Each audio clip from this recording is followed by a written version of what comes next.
Welcome to All Right in Sin City, a podcast about writers and writing in the Windsor-Detroit region. Your podcasters today are Irene Moore Davis, author, educator, and local historian.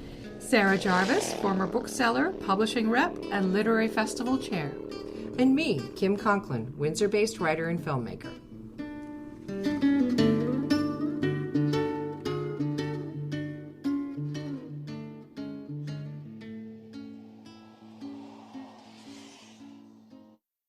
This recording takes place online in the era of safe physical distancing. David Lee is a writer and poet based in Vancouver, BC. He holds a Bachelor of Arts in World Literature, English, and Creative Writing, and a Master of Publishing degree from Simon Fraser University. He is the author of the chapbook Stubble Burn. His poetry has appeared in an array of magazines and anthologies, including the Puritan, Carte Blanche, the Maynard, Pulp Literature, PRISM International, and the tÄmz Review. David has been nominated for a Pushcart Prize and has been long and shortlisted for the Thomas Morton Memorial Prize in Literary Excellence and the Magpie Award for Poetry, respectively. His latest book and his first full-length collection is Mythical Man, published earlier this year by Palimpsest Press. David will be appearing at this year's virtual BookFest Windsor on October 17th. Welcome, David. Thank you. When did you first fall in love with poetry? I would probably say probably the last year of university, sort of not by choice. I had to finish my creative writing degree, and the only class left was an upper division creative writing class, and there was only poetry. So up until then, I did not like poetry. I never understood it. And I was like, I'm never gonna write it. So I took fiction mainly for that degree, and then I took creative writing with Brock Russell, I think it was. And the poetry there, I was like, oh, it's not so bad. So I just kind of played around with it then and started writing poetry that I wanted to see out in books and not what I was kind of reading all throughout high school. That was really hard to just understand and really old and unapplicable, unrelatable to me. Yeah, so I think I've been writing and kind of, like I said, in love with poetry for a few years now. So what's your writing routine? It sounds like you write fiction and there are a lot of other things as well. Do you write every day? Is there a certain place where you like to just hang out and be inspired? It's mainly poetry these days. I am trying to dabble back into fiction, but it's really hard for me to write longer forms of writing like that. But my writing routine is a bit different these days. I did a lot of my writing for the poems of Mythical Man on the bus, actually, to and from work, and wherever I need to go, I write a lot on my phone on the bus. So nowadays when I'm at home, I really have to kind of jig around my schedule a bit to write while I'm not moving. And it's coming to me kind of later at night, which is not unusual. Even when I was on transit writing most of my poems, it's just, yeah. So nowadays it's late at night when I'm just have a random movie on for white noise and just kind of do my writing then. In addition to your writing, you're also the poetry editor at this magazine, and you sit on the editorial collective of Ann Struther Press. To what extent do those other roles and experiences impact your writing? I think it makes it harder for me to write, because being an editor for both of those publications, of course, I'm looking at with an editorial eye. So when I find that I'm writing my poetry now, I'm a bit tougher on myself, and yeah, just try to get everything right for what an editor is looking for, but at the same time, try to write what I want as well. So it's been a bit harder, actually. It's funny that you asked that, because I just had a discussion with my editor for poems for my next book, and he kind of brought it up. It's like, you're having trouble, I guess, a little bit writing now because you're an editor now, and writing's a bit different when you're an editor as opposed to not having experienced that role. So I'm trying to be a bit more open and not so hard on myself, but it's a bit tough, yeah. So you find that the editorial experience kind of constrains your freedom of thought? Is that what I think so? That's a good way to describe it. I think that's what I'm feeling a little bit. Yeah, so and of course it's coming off a first book too, writing poems for a second book. It makes you kind of question, how did I write the first one?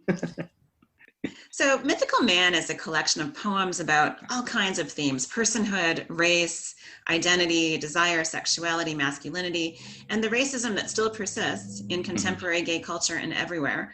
What led you to write this book? my own experiences, I guess I would say.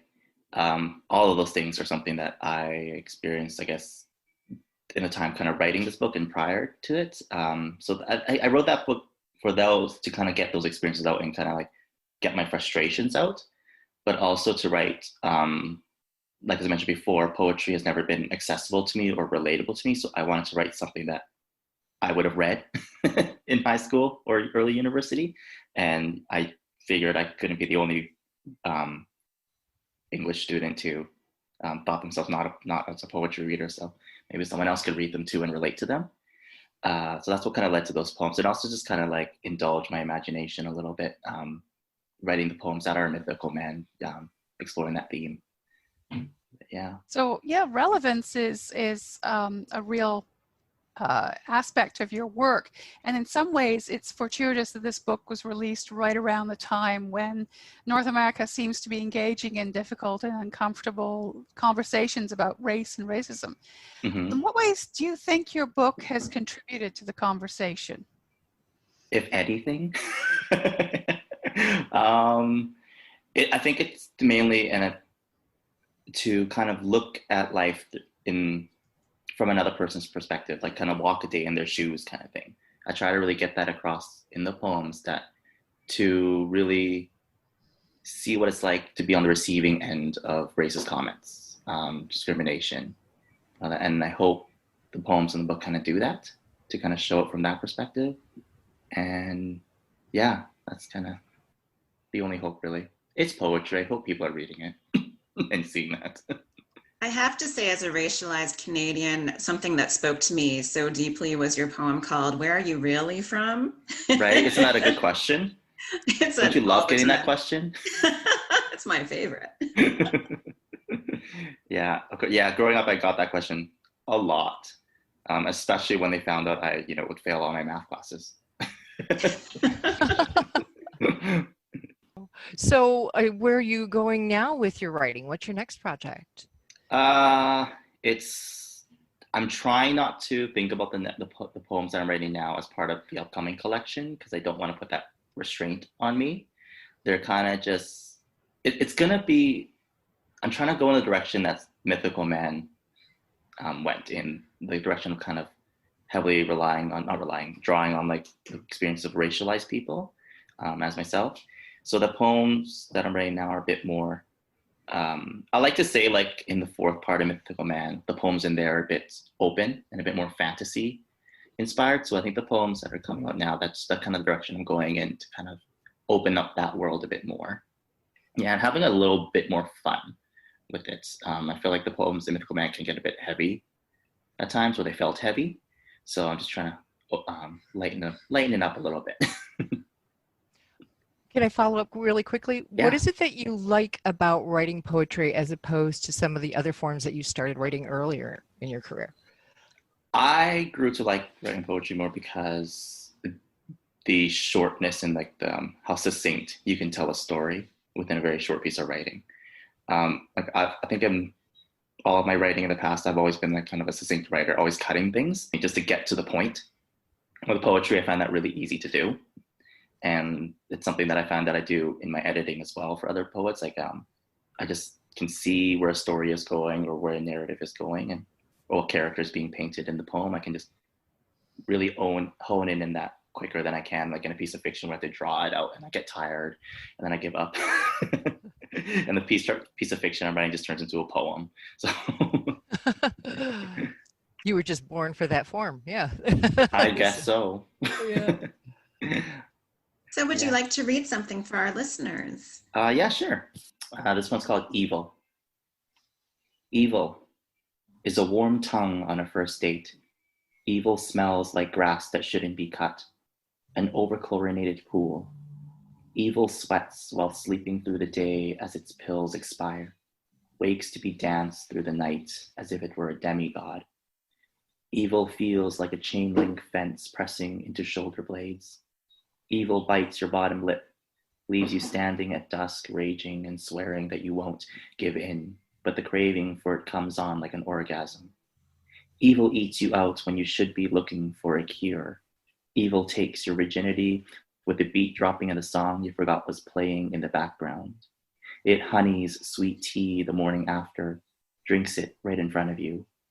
Evil won't break eye contact, says it's just the way I've always been, leaving its shirts in your drawer, blaming its confusion and crying, can't deal, can't deal, can't deal. Evil knows it will always exist, that you'll always come back to it. It stares into your feeble will while you imagine it, French kissing new lovers. Thank you for joining us, David Lee. David Lee's new book is Mythical Man. He will be one of the authors participating in BookFest Windsor, Festival du Livre, which will be held virtually this year from October 15th to 18th. Thanks again. Thank you. Thanks for joining us. Look for more episodes of All Right in Sin City wherever you listen to podcasts, or check out our website, allrightinsincity.com. For information and announcements of new podcasts, sign up to our email list or follow us on Facebook and Twitter.